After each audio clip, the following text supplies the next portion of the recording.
Welcome to the Wealth Without Wall Street podcast, your guide to understanding how to get out of the Wall Street rat race and start your own mailbox money lifestyle. Now, don't let these handsome Southern draws fool you. These financial minds are teaching our country to enhance savings, increase cash flow, and create passive income, all without the help of Wall Street. Are you ready to break through? Now here are your hosts, Russ Morgan and Joey Murray. This podcast today is all about money, money, money. Woo. That is no good. That karaoke voice needs to stay in the karaoke place. You guys, you really missed a treat. A couple weeks ago, I got to go out and do a little karaoke. Yeah, it was on. I'm just so thankful that nobody I really knew took video of me that could be used against me later on in a compromising scenario. You took video of everybody else. That's right. I was out there. I was definitely videoing people, but no, I think most people were like, wait a second, what is going on up there? But today's about opportunities and opportunities finding cash. And another opportunity we have today is the fact that we're introducing Earn, fill in the blank, because we want to find out exactly what the best name for him is going to be. Brown. Ernie Brown. Ernie Brown. Joining us live today. That's my name. Man, we're so glad to have him in here. But we have a problem. We don't know what his podcast name is going to be. Yeah, we need a handle. Yes. When I said handle earlier, you didn't know what handle was. Well, I'm just saying, I don't think most people know what a handle is. What are you talking about? Did you not have a CB radio in your car when you was a kid? No. You're so much older than me, Russ.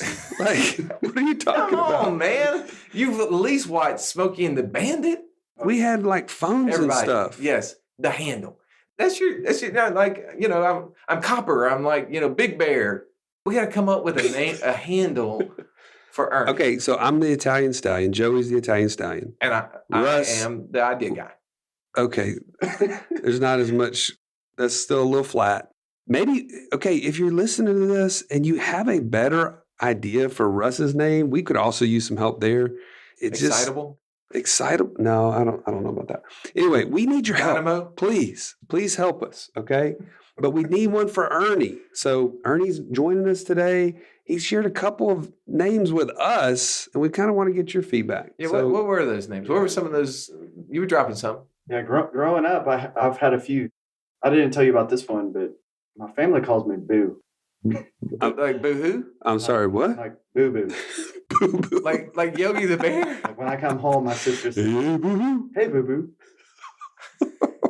So You may have needed to keep that one to yourself. All right, we're passing on that one. Moving on. through college, this one got me through college. Downtown Ernie Brown. Ooh. I like that one. The DTEB. DTEB. Ooh, yeah, you would have to shorten it. It's a little bit long, but I like the ring of it. And I still like that one. Well, for office basketball, that's a good one too. That's right. That's true. He does. Bricking. Raindrops. And I had an Instagram. I deleted it, but I was Earn the Burn on there. Earn the burn. You deleted your Instagram. Okay, I got to mention this because I don't have an Instagram account. So are you saying that I've missed the window for that? I should, if I was thinking about having an Instagram account because you've now gone away from it, that I shouldn't go get one? What's the word on that? I think all my friends, they still have it. Okay. But I just couldn't take it anymore. I'm Ooh. divergent on that. Divergent? What? Wow, like rogue? I mean, you just went. I don't know. That's a good one. I'm about to pull up Yeah, the source. get your on that phone out. Look that one up. No need for dinosaurs in here. one. And if you don't know, we are trying to smarten this podcast up a little bit, bringing Ernie on the show. Yes. So we look forward to many more wonderful words like that. Yeah, by the way, my idea for Ernie is the thinker because Ernie will ponder everything you say before responding. And it sometimes freaks me out a little bit. I got to be honest. Like I'll say something to him and he'll sit there and just give me this deep thought. And I'm like, okay, either he doesn't know what I just said because it came out in Montgomeryism or he's about to drop some wisdom on me. I could even kind of see, that picture of the thinker with his head on his hand, going like that, the statue. That's pretty good representation of her. He came kind of like a little Napoleon Dynamite. What was that? Pictures by, what was that? Deb. Pictures by Deb kind of move right there. Uncle Rico. So Within the show. no, but we're grateful to have you on the show, Ernie, and Excited about today's podcast. That's right. Sharing opportunities and opportunities of how we are putting out things to the market. When we are putting out signals to the market of what we're interested in, then they will start flowing back. I hope, just like us telling the marketplace, we need a good name for Ernie, and I guess a good name for me, they'll come back as well. But we're putting out signals to the market that we're looking for opportunities, and they'll start finding us. And this podcast is all about that. So tune in and learn more.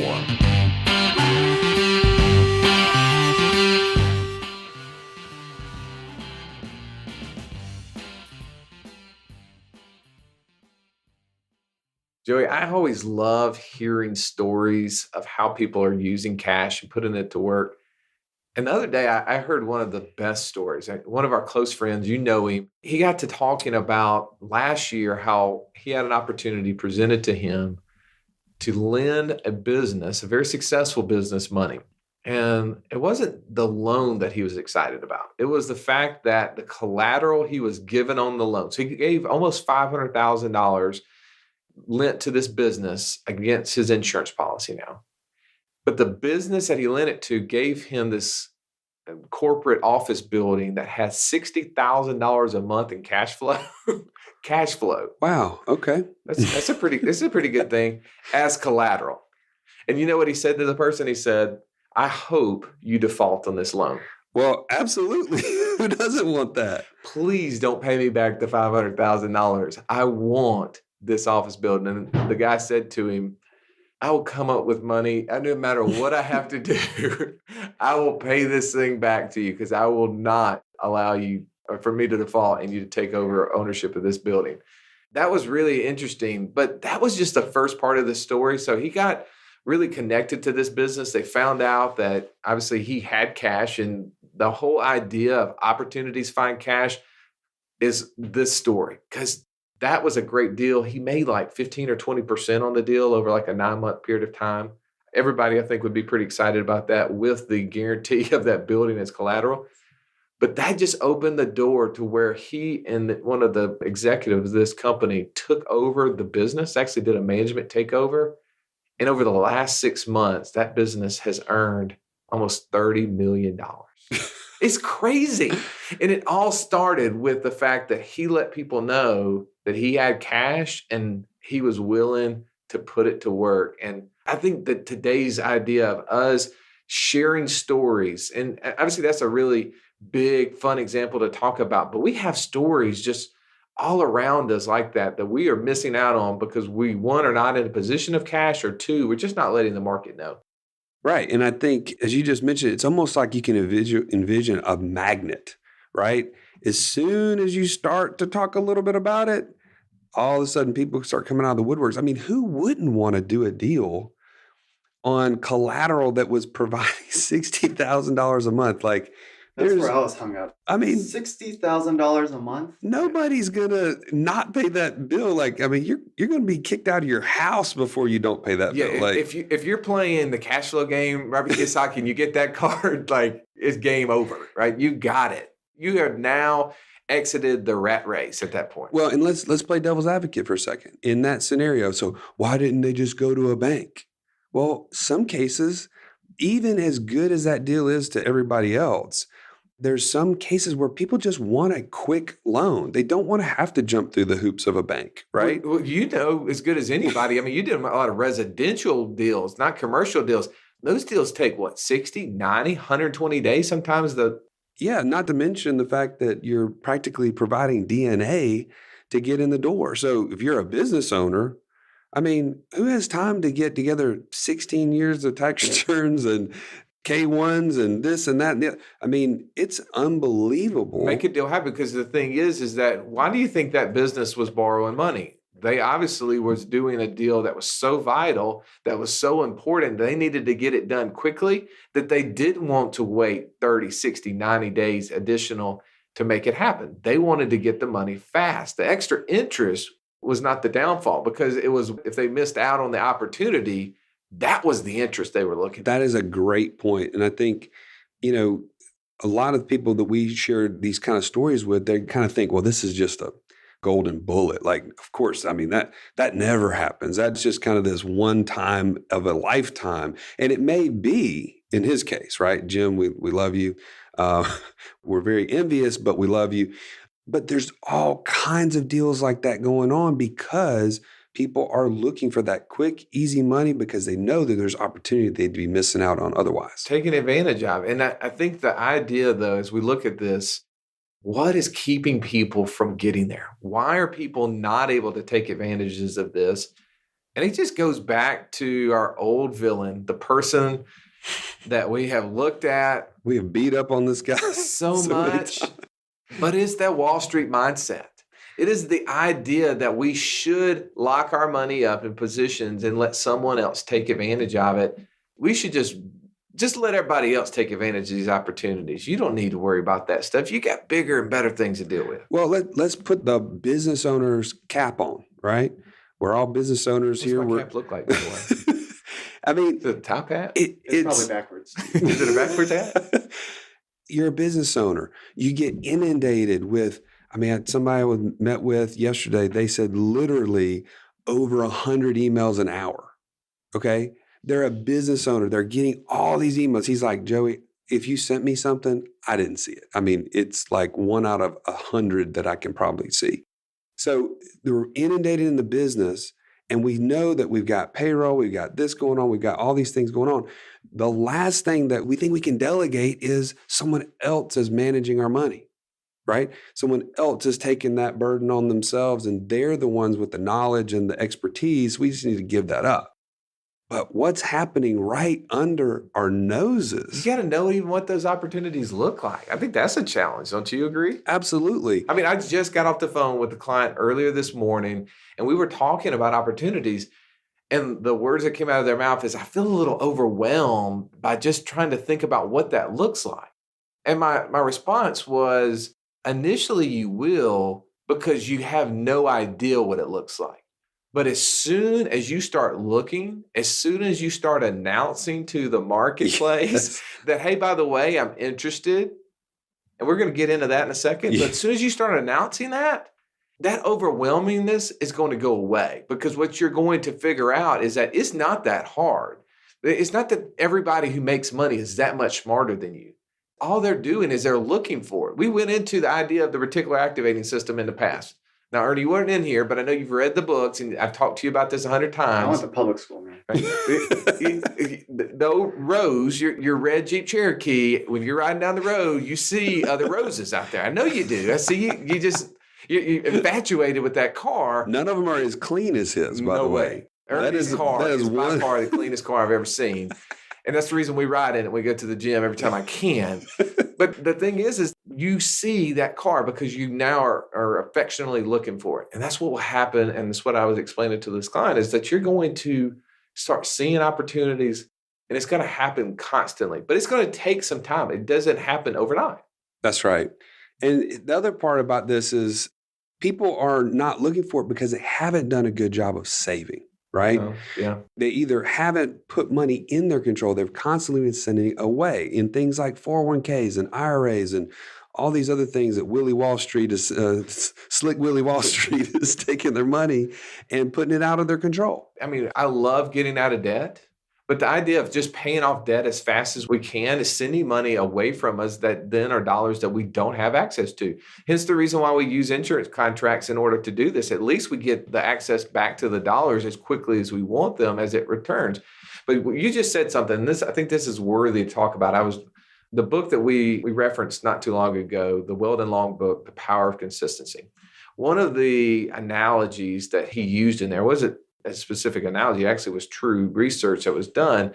But there was this astronaut, Ernie, that had been tested and put through this study where they actually gave them lenses to wear that inverted their vision 180 degrees, right? So now they put on these glasses and everything's upside down. And they were made to wear these glasses from when they woke up until they went to sleep for like 25 straight days. But it's interesting. In the 25th day, and it happened for each one of them in sequence, is that their vision flipped and went back to where they actually, now it's still wearing the glasses, Now, instead of seeing everything upside down, their brain, the neural pathways changed and made the adjustment so now they could see everything right. And so then they made them take off the glasses, and what happened?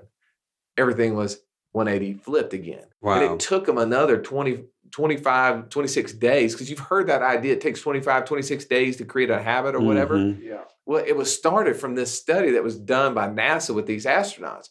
Well, think about that as it relates to thinking for opportunities. The reason that guy was telling me on the phone call today, he was overwhelmed. How many days has he spent even thinking about creating an opportunity? Oh, like 2 minutes. Yeah. And if he doesn't do it tomorrow, if he doesn't think about the next day, doesn't think about the next day, that's going to happen. Well, here I am. I'm 14 years in this business. And for the first 12 years, I really didn't think about opportunities either. But for the last 2 years, you and I have spent almost every day thinking about opportunities, have we not? Well, mostly because they've been coming to us. But I would say we're forced to. But it didn't happen initially. That's right. Initially, we started talking about creating passive income. We started reading books on passive income. We bought games on passive income. We started telling every one of our clients about passive income. We started going to conferences about passive income. We went out and traveled out on the West Coast, interviewing companies who did passive income. What happened, though? What you just said is a result of all that effort. That's right. Yeah, and I share your same story, but I'll just kind of back up and talk about my time when I was in the mortgage business. All I had at the time was, I thought, putting money away in my 401k. Well, I guarantee you, I had multi-six figures in that account and never would have thought that I had opportunities in front of me. The same opportunities the day I left the mortgage business and started into this business, it was relatively short amount of time that someone said, hey, this guy really needs a private mortgage. You've got cash in your policy. Do you want to take this on with me? We just kind of partnered. And all of a sudden it was like, I could do that? Right. Like, wait a minute. Yeah, wait a minute. Of course I could do that. It's like almost I had to be reminded and you've that been I could earning do cash flow off of that deal ever since. That's right. And not to mention what that has spun into, right? There's 2 private mortgages later. A third one I didn't even have the cash to do, so I had to, let someone else take that opportunity. And then into auto loans and all these various things, loans with my parents. I mean, tons of opportunities. Shouldn't everybody take advantage and be able to take advantage of these opportunities, but they're just missing out on them because they're either, one, not paying attention, or two, their money's not accessible?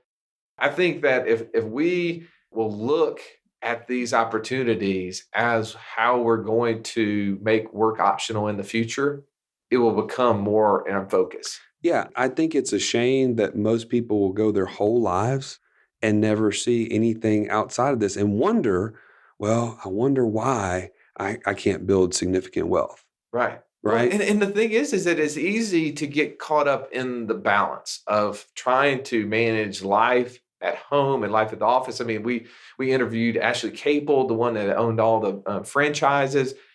And when you listen to how rigid her schedule is, how strategically she is managing both home and work, it just tells us that we just have to be proactive. Now, we can't be very laissez-faire and just hope it's going to happen, because that hope approach is what Wall Street's banking on. They're banking on you hope that they're going to make money, and they're banking on you too that you hope that they're going to give it back to you at some point. That's right. And they hope that it's a big hope, by the way. that you won't quit giving it to them. That's right. I just share this real quickly. I just left from a meeting this morning where I was asked to be on a panel of people sitting in front of small business owners that are coming to pitch their business, almost like a mini Shark Tank. And I'm just sitting there kind of in awe. Like I'm almost like you have that outer body experience where you're sitting there looking at yourself and you're like, what do you look like when you look at yourself from the outer body? Ravishing. I mean, of course, like super handsome. I mean, it's very ravishing. Yeah, that's another word people would associate with hunger. Is that a vegetable? I mean, just super good looking. The stallion is definitely what I was seeing. But anyways, I'm wondering, why in the world am I in this position and not somebody else? Like, I don't understand. Well, the reason that you're in it is because you let the marketplace know. But here's the key, is that we were going to kind of set up a process. Every time we get together, we want to talk about tangible and applicable ways to do things. And I think step one on this, Joey, is that we must build a warehouse for our cash. Absolutely. We've got to have an opportunity fund. We have to have a place in which we can jump at opportunities when they're knocking and we cannot say no. That's right. And that just takes, like you said, being proactive about that, being on purpose. And of course, if you listen to several of the other episodes that we've done, we are very adamant about where you save makes all the difference in the world. So go back and listen to the Becoming Your Own Banker episode, creating that warehouse in the right place. The second thing, we have to talk to the market. And I think... What does that mean? Explain talk to the market. I mean, just tell people that you're interested in deals, in opportunities. And whether it's, if you're into lending or if you're into real estate or if you're into buying businesses or whatever. I mean, we've even talked about cattle. I mean, what do you know? What do you see opportunities in that you just need to let people know you're around? We'll give an example. How would somebody do that? I mean, it's just in conversation for the most part. And it's just in, well, I'll say this example. The other day, I got called out on Facebook as these people were talking about wanting money to do flips. Well, all of a sudden, who do you know? Who do you know? There's all these people starting to line up, and there goes my name several times in the thread. And some of these people I haven't even talked to directly, but they've heard about me from someone else. That you're doing it. So, but here's the thing. I think some applicable ways to do this is go to meetings where these kind of people are being talking. Like, exactly. If you go to real estate meetings, people are going to go, that guy's probably interested in real estate. If you go to investment group meetings, people are going to go, oh, that person's interested in putting money to work. If you start talking about it in your social networks, you're going to get people who are going to start listening. One of our mastermind calls the other day, and the guy that was on there, Joey, I remember it was probably 2 or 3 years ago when we were, I don't know if we were in Arizona or we were in Nevada, wherever we were at that time. And he was talking about how his kid was playing with one of the neighbor's kids.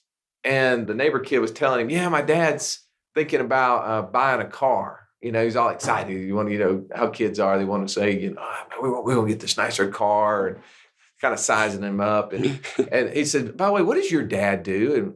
And the little kid didn't know a whole lot what his dad did. The only thing he knew is that the guy lent money. He'd started insurance policies, and he was his own banker. So he told the little kid, my dad's his own banker, right? Well, this little kid goes back to his dad, the neighbor, and is just sitting there talking about playing with Jimmy or whatever the kid's name was, and said, hey, by the way, did you know that Ryan's dad, he's a banker? He's his own banker?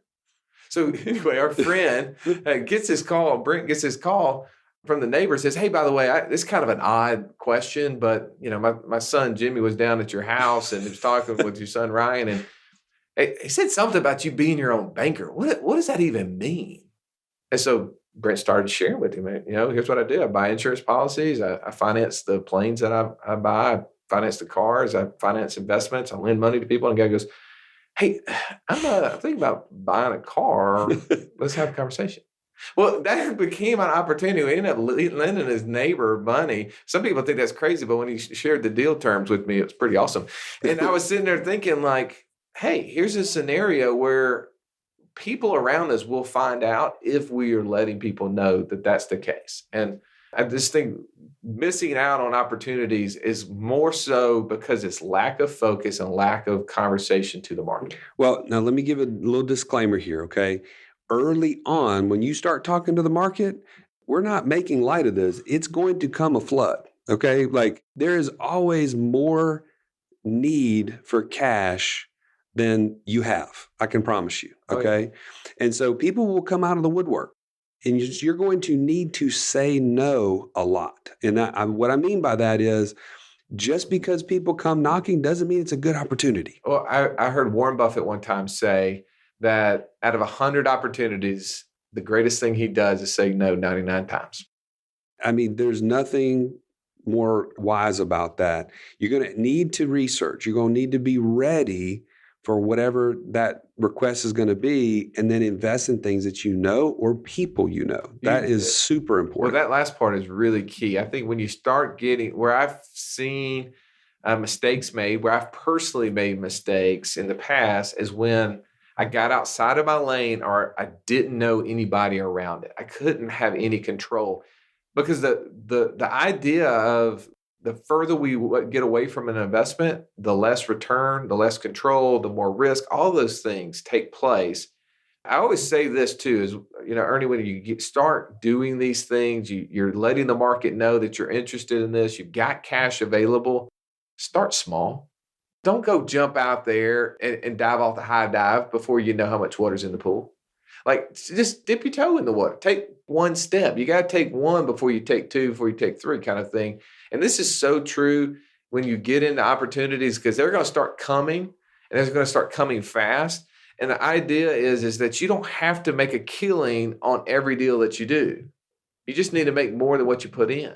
And every single opportunity will start stacking on itself. And by the way, when you start getting involved in these things, you're going to start mixing in circles that you never mixed in before. And opportunities are going to start finding you at a greater pace and greater opportunities. And you're going to be able to weed out some of those bad deals because you got so many good ones. I think the reason people end up getting in bad deals is because they're so eager to get in. They're like, I want to get in so fast. And they don't really have a lot of options to choose from. Well, think about the Shark Tank. You mentioned the Shark Tank earlier. They sit in there and people line up to get them to do business with them. And that's after thousands have probably applied to be on the thing. I mean, but how did that happen? It just happened by them putting it out there that they have that. Every city has the potential for a Shark Tank. It really does. It's easy once you get out there and you start letting the market know. Right. So again, we talked about just a simple process. Make sure you've built an opportunity fund, do it in the right place. Talk to the market. That's your second step. If you start talking, they're going to start answering. And number 3, start small. Yeah. Here's a part that if you haven't already figured this out, we're willing to share with you what we're doing. Right, wrong, or indifferent, by the way. That's right. And I will always tell you, hey, wins and losses. Hey, by the way, one of the things that we just did is, and I just got confirmation today, we just bought some crypto mining computers.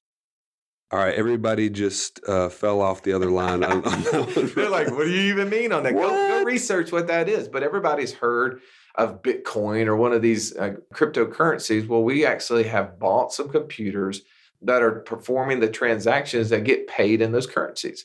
So literally, we're going to be owning computers, Ernie, that make money. I had no idea. I have some friends that are in this business that are doing it. That's the reason I trust it. And I've watched them from afar for a few months and seen the success they're having. And so I'm dipping my toe in. I'm not jumping in. I'm not doing a full-on cannonball on this deal. Now, I may be sticking a little more of my toe in there. I got a right leg in there. But I will tell you, if this doesn't work, I'm willing to come on the show and say that was money that I just threw good after bad. But I think the purpose is keep sharing what we're doing. Hey, right. The apartment complex that I'm doing, or the cattle company that we're involved in, or whatever it may be, the pharmaceutical group that we just put money into. I'm willing to share what we're doing. Not that you need to do what we're doing, but just to let you know that there's opportunities coming at us, and we'll constantly be sharing those on here. So they will just give you ideas of what opportunities that maybe are out there. Right. Just as a quick help, we are going to provide a little checklist of things that you must know when doing private lending. Okay? Yeah, because private lending is probably one of the basic levels of putting money out there. I think that's a great one. That's a quick and easy. You can probably find that in your family today, of just something that you could help with and that you would get paid, handsomely for. By the way, I had a client who was listening to our family banking podcast who said that when they heard the idea that we're talking about, they had like $35,000 in student loans out there at 6.5%, went to their parents and said, hey, by the way, do you own a whole life policy by chance? And the parents was like, oh, no, we never bought one of those. We only have a term policy. He's like, oh. They were like, well, why do you ask? He said, well, if you would have had $35,000 in cash on that, I would have been willing to pay you 10%. How funny is that? That's a jaw dropper right there. That's just a in-house opportunity for somebody, and it just comes from listening. So that person listening to this podcast made the connection and is out there already talking to the market. Yeah, so go to the show notes. We'll have that link up for you to be able to download that episode checklist. 24, right? Yeah, I'm sorry, this is episode 24. Make sure and go there to the show notes. We'll provide that to you. And, ultimately, what we're about is taking people from a point of where they might feel disengaged in their financial picture and building wealth. I mean, I use the term asleep, right? They've been lulled to sleep by that Willie, the Wall Street mindset. I'm going to stick with that. Willie Wall Street. Slick Willie. It's Slick Willie, right? I don't know. I just made that up, but yeah. I like it. And we want to bring people from a place like that, asleep, to waking them up, being informed, looking for these options that are, as Robert Kiyosaki says, are right under our noses. Because you got to feel tired of being lost in this deal. You just don't want to be playing the financial game and feel like that you're the only one out there, because that's got to be frustrating. And if we can get in a position to where our cash is at work for us, not only are we going to feel satisfied by the returns and what's happening, but we're going to feel that we're actually getting closer to the deals that are out there. Here's an example. I was reading this manuscript the other day, and I feel like this was a great one for us to end on as an example. This person gave this example, Ernie, of Facebook.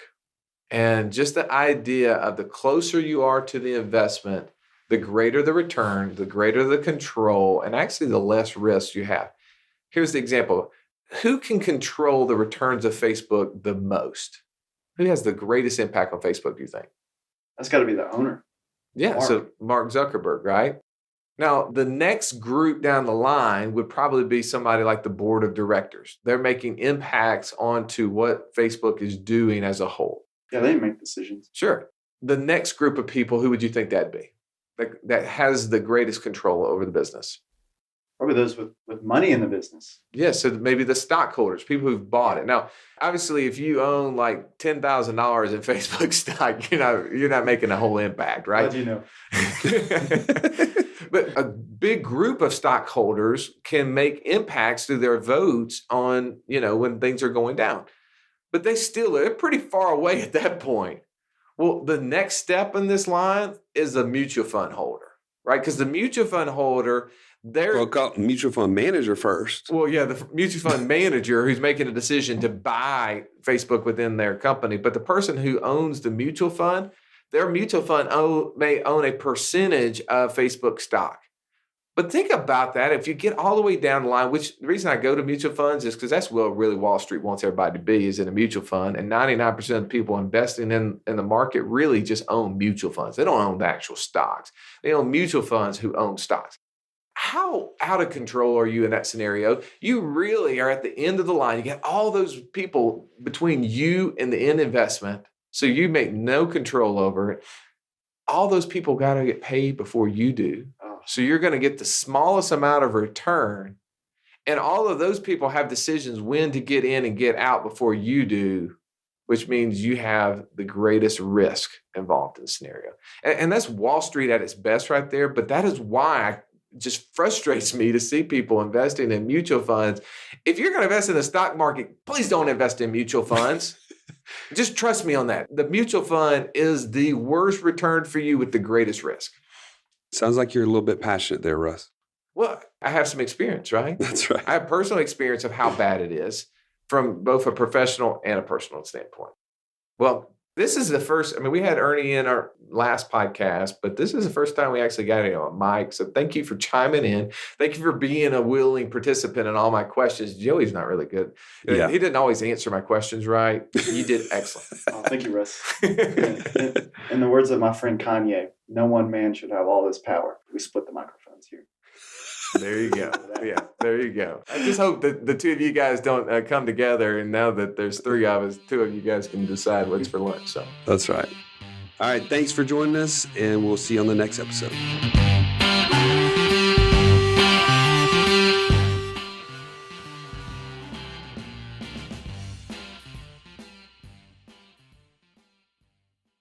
All right, Ernie, this was your very first podcast with us.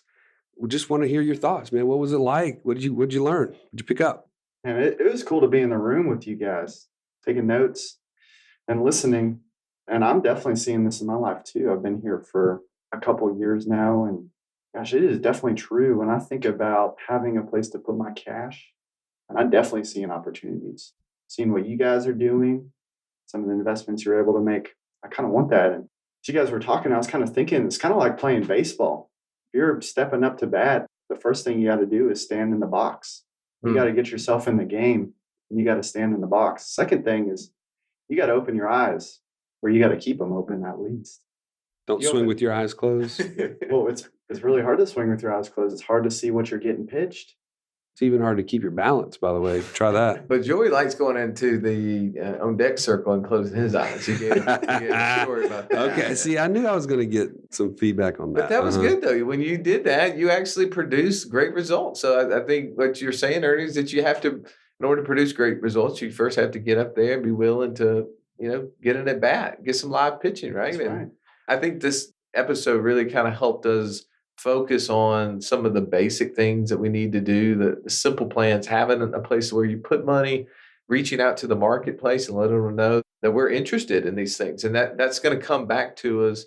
But also, don't be afraid, but don't jump in all in. Take one step at a time, small baby steps. I think there's a lot of good wisdom in that. Yeah, you can definitely take a couple strikes too. You start to see some pitches coming your way. You see what's coming at you. You start to see what you like. And sometimes I feel like a little bit like in my investment approach has been more like a Frank Coor. You're ex Braves guy. Yeah, go Braves. Right? I mean, that guy had like 200 bats in his first year and it saw like one ball. Because he swung at every pitch that came up there. He hit some homers. Yeah, he also hit a lot of air. Yeah, he swung hard. I mean, I feel like a lot of times I'm swinging hard, and I don't take a whole lot of I don't take a lot of pitches, but there's different approaches for everybody. It's not one that's perfect, but I love this episode because it is focusing on cash and really what we're doing with it and how we can create opportunities. It was good. I liked it. So, but we're going to let into the next episode where we're going to be talking about student loans. How many questions do we have about student loans and how to pay them off? Is it better to pay it off now? Is it better to pay it off over a long period of time? When can I start building wealth? And all these questions that kind of come to mind when you're under that weight. But it isn't just about student loans. It's about just paying off debt as a whole, right? That's true. Because not everybody has student loans. Student loans for a lot of our clients, though, is huge, in the hundreds of thousands of dollars. And if you have other debts out there that may be equally as big or larger, you want to listen in because we're going to talk about ways that you can get out of that hole and actually turn those liabilities into assets. Here, take a listen into what we're talking about. Well, we came up with the whole plan. They came back to me a couple of weeks later and said, Joey, we know it probably makes more sense, but I just feel like it's better for us to pay off this house as fast as we can. Now, that's a lot of what we've been taught, right? From Wall Street, from Dave Ramsey. We've talked about him before. He actually makes you feel dumb for having debt, where debt is dumb. He talks about that. So this is what's constantly on that side of the coin. Like, I don't want to have those payments. I don't want to be dumb. But on the other side, what opportunity are they missing? This has been the Wealth Without Wall Street podcast. Don't forget to subscribe to the show to break free of the Wall Street mindset and begin building wealth on your own terms in places you understand so that your wealth will never run dry. See you next episode.